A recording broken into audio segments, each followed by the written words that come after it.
Video. All right. It's like we're rolling sound. So you just want to get that one right there in front of you.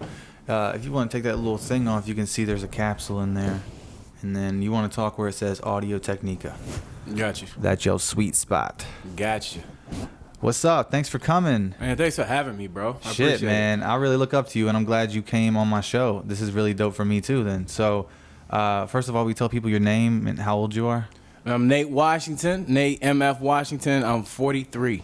Okay, and then how long have you been doing comedy? About 10 years now. 10 years. That's a long time. Yeah. So, how'd you get your start? You want like the long story, like the Yeah. just the whole, Please open up about it. I would love it. I was managing a Foot Locker. Okay. Assistant managing a Foot Locker. For my second time, you know what I'm saying? So I had managed the Foot Locker for about 5 years when I was younger, and I had left when my first daughter was born, and I can't remember what made me go back. I ended up going back to Foot Locker and then realizing why I left in the first place. Uh-huh. You know what I'm saying? Oh, I'm yeah. like, oh fuck. I got this, relationships man. like that. You know. So, I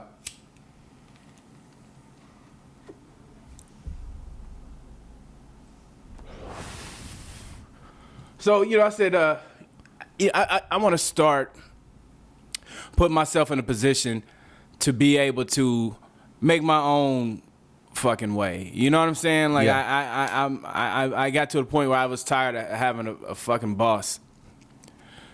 you don't want to work. Yeah, you don't want to work for other people for the rest of your life. Yeah, I got tired of somebody telling me when I could come and go. So, I was always a fan of comedy. I had always, been into it. So, I mean, I wrote my first set when I was 15. And I never performed it for anybody but my mom and shit at the time. So who's the first person you really saw like on stage, or where you were like, was it like on TV, or was it like at a show, or you see somebody funny in a movie? Like what kind of like gave you the buzz? Like, how did you get the itch initially before you started writing and stuff? It's gonna sound cliche as fuck, but I found my uncle's comedy albums in my grandparents' basement. Yeah. And I because I would spend all my summers in Chicago, and sometimes I get bored. I go down in the basement, start exploring, and I call that basement. Anybody who I've ever brought to that house, I call that basement the center of my universe. I feel like everybody has a place that is like, where they can go and feel like they're most themselves. It's if like that makes any sense. the lights all turned on and you figured it out. Yeah, like it's that place.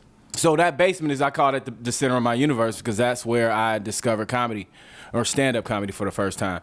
Just I would spend all day down there listening to funk records and stuff, and then I stumbled across, I believe at the time it was a Red Fox album. Oh yeah. And I listened to it, and it was the greatest thing ever. And after that, I started seeking them out, like in his collection, trying to find the ones that I knew would be comedy albums. And I listened to every last one of them. Pryor was the one that stood out at the time. Yeah, of course. What do you remember? What album? Because the first Pryor album I heard, my parents had it. It was Live at the Sunset Strip. Mm-hmm. And dude, I lost it. I was like, I can't believe this guy is saying all this shit. It wasn't the first one that I had seen though. What I think I want to say that my first real experience with watching a stand-up was either Eddie Griffin or Kings of Comedy. Okay. Now, my eldest brother and then my parents used to stay up late and watch Def Jam and all that shit on pay-per-view, but I wasn't able to see that. But a few years later, I was a little bit older and I was able to like stay up later and shit. So Kings of Comedy, also the Blue Collar Comedy Tour, and then Eddie Griffin. My mom was a huge Eddie Griffin fan. So that special dysfunctional family. And seeing him want to be a dancer when he was a kid, and I kind of wanted to be like not a dancer, but I wanted to be a star too. Yeah. I just had so much in common, and I was like, damn, you can be like that. I was like, you can talk to people on stage and get paid and shit. He's going back to his high school. You know what I mean? He was doing shit that I never seen nobody do That was like, in Eddie real was life. one of the first comedy albums I bought for myself. Yeah, Eddie Griffin. I'm a huge fan. Was Message in a Hat, I think. I don't know if I've seen. But that. I bought it on a cassette too, because I'm might check that 43. But yeah, Eddie was one of the guys that I used to definitely like look up to when I was before I started, when I was just younger. Like, cause I remember staying up late to see Def Comedy Jam. Yeah, dude. Seeing Chappelle and all those other guys. I got another one too. If you want to try it out. Yeah, let's try that one too. That one's called Ape Indica, and this is a sativa, and it's called Blucifer. Blucifer. Blucifer. Blucifer. I wanna That's dope, man. I wanna talk about your podcast in the Fade House group right now. If that's cool. dope. Yeah, please, man. Please plug this thing. And I'm definitely looking for more guests. It's definitely something that's starting to grow. And this is the first video one, so shout out to you for being on that. This won't be out for a few months because I got some in the can. But January I'm gonna start releasing, and then you're gonna be on there, man. So I'm with it. Can you tell me if you ever met any celebrities? I know you worked with a lot of big people, but anybody that stood out to you where either you were like, damn, I can't believe I'm really doing this, or you may have fanned out a little bit, or did you just keep your cool, but you still met somebody you really look up to? Is there any experiences like that? Absolutely. I never forget, man. I got to open, I was on a show with Kenny Howell, who is a Chicago comic, and I remember seeing him on Def Comedy Jam when I was younger. And Kenny Howell was just so fucking funny to me, like, and it's something about. And that's why I tell people that Bernie Mac was like my biggest. That's when I really decided, I can do this. Yeah, because it's something about like that Chicago accent. Like when I hear it, you know what I'm saying? Like I connect to it, and you know what I'm saying? Like, so Kenny Howell was like one of those people. And I got to work with him in Kentucky, and we did a whole weekend together. So we was at a hotel, and he just gave me so much game. Like that was one of the first times I was actually on the road doing a real road gig with like some actual like hitting comedians. You know what I'm saying? So just to be able for him to take that time, and like he gave me like so much game that I still use now, like when I go on the road, about because Kenny been kidnapped and shit. Holy shit. Trying to do gigs. Holy like shit. Got kidnapped like by some motherfucking goons down south. Dude, sometimes driving to some of these country ass towns, even around here or in Michigan or Illinois or any of these places, man, Indiana, places in Ohio that are sketchy as fuck, bro. But you take the gigs. Like that's what a comic does, right? They take the gig, they drive, they make the drive, they get their buddies. They're like, hey, can I bring my friend? Yeah, 'cause that's what we do. Because you gotta have somebody on your back, man. Not just to have your back. It's an opportunity for both of you too, and it's like some crazy thing that helps the whole universe, the whole ecosystem, for you know what I mean, for the show, helps the promoter. I'm having a problem over here. Oh shit. Okay, no, I'm good. I'm straight now. I'm straight now. Technical difficulties. Yeah, I'm straight now. All right. I'm sorry. I didn't mean to do that. That's really cool, man. Shit. Anybody else that like stuck out to you? Can you? Because I saw your bio. You've worked with a lot of celebrities, like people that are pretty big names in comedy. Yeah, man. It's shit. I remember when I first met Lunel and Hope Flood. Working with them, I was kind of scared, man, because like as far as for just comedy, female comics, like those are some pretty heavy hitter names too. Like they both got a impressive resume. You know what I'm saying? And I had to play around going up for exactly. Yeah. You know what I'm saying? And it's gonna be sold out. Like so you got to come with your A game and all that. So and I never forget. I'm sitting in the green room because comedy the only job that I get to work early to. It's every other job I done had, like I take my fucking time. But at any rate, I'm in the green room like probably about a half hour early, just sitting there waiting on them to show up, and I can hear them walking through the hallway, and they come into the green room. So I stand up to introduce myself, and Lunel hit me with one of these, like one of them like, who are you? Yeah. And I'm like, that's what I was about to tell you. I'm Nate. My hand was out and everything. Like reached out to her, and she like, who are you? I'm like, I'm Nate. Like, just deflated the fuck out of me. Like, Nate, the head. She's ferocious, dog. Right. I'm like, you alive. I'm trying to explain, yeah, like who I was and shit, while I was in her green room and shit. And then, but Hope, and that's my home. That Hope has been my homegirl to this day. I love you, Hope. Like, she like kind of like helped me, like, because she immediately was like, he probably the host, girl. Like, shut the fuck up, you know, like, because they've been friends for life, so that's how they talking to each other. So they're not gonna let him up here, right? Like, this motherfucker works here. Yeah, but she kind of, you be in them, like, when you had them weekends and shit. Like, I ain't gonna lie, man, it's easy to be feeling yourself, man. Like, especially at the Funny Bone, like, man, they treat you so nice and shit. Like, your fucking name be on the door. Dog. I get nervous. Not that I get nervous. I'm just like, man, you know, it'd be cool if I worked with you someday, but like, I don't know. I give them their room. Like, I don't know. I'm weird like that. Well, that too. I don't try to be on top of nobody. Like, you know what I'm saying? Like, if they feel like, if I can feel like they want some space, like, I fade out, you know what I'm saying? Or I start working, you know, walking around the showroom or some shit like that. But I don't never try to be in nobody's way, man. Like, I appreciate the opportunity to be on the show with them. Because, you know, some of them headliners can easily just be like, I don't like the way he dressed. Get somebody else in here. That's what I'm saying, and I ain't trying to get them to shit on me. So, but you're right. It is important to, like, shake their hand and at least, like, show them, like, hey, we're all working together tonight. It's nice to meet you. You know what I mean?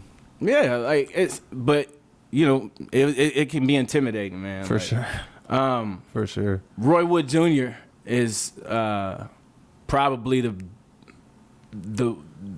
best example of, like, a headliner just taking their time, like, and actually listening to your set. You know what I mean? Like, I got to open for him at Wiley's, like, a long time ago. And dude came and listened to my set every time. No shit. And critiqued it and gave me, you know, ways to punch it up. He gave me ways, you know, he told me how to write for, you know, being on a late night talk show. Yeah. You know what I'm saying? He also runs the show, Ari Shafir. Well, the Comedy Central bought it, right? But This Is Not Happening. Am I correct? He's the host of that? Yeah. Does he still host it? I'm not sure if it's even still a thing, but I know at one point he was doing that too. Yeah. No, I know. That guy's definitely very notable. He's dope, man. He's a good dude though. Like, that's the thing, and a lot of people get you know, they get places in life because they're good people. Like, he's a good dude. I mean? Put out good energy and you get good energy back. It's positive shit.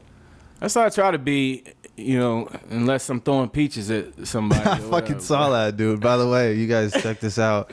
This is a good time to plug your Instagram. I usually wait till the end, but if you want to tell people about this video, what is your Instagram? I'm pointing over there. Like, I'm looking like I thought this is new for me too. There is somebody. I don't know why I'm pointing. I don't know where to put my hands right now. You did throw a peach at someone though a couple nights ago at at a Christmas show. Yeah, for a toy drive for children.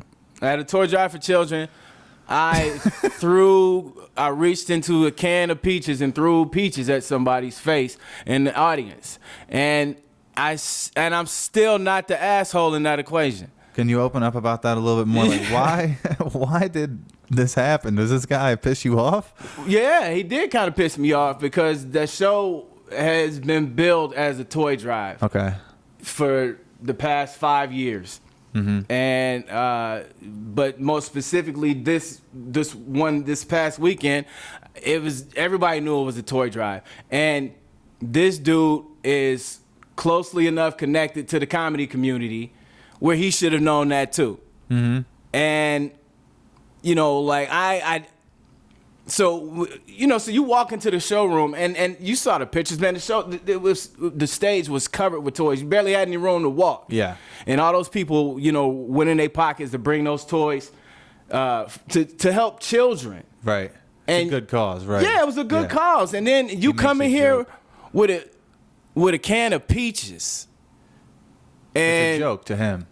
Right? I mean, basically, is he performing? No, he wasn't performing. This is just a person who came in to watch it. But he's a comic. Yeah. But So I don't he know. knew- I guess, yeah. He's Well, a he comic. knows the jig. He knows that he should have brought a toy. Yeah.